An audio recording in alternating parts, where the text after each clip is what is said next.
Dạ. Sung còn yếu hơn ở sung ra.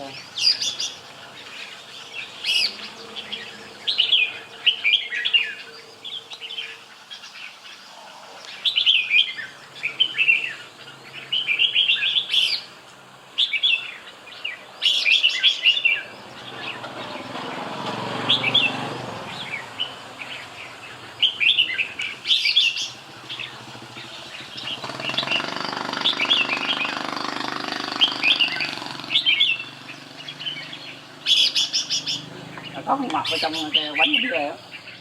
Tú hả? Mập giờ bánh trẻ, bánh xong thuốc không ạ? Bánh dã man á.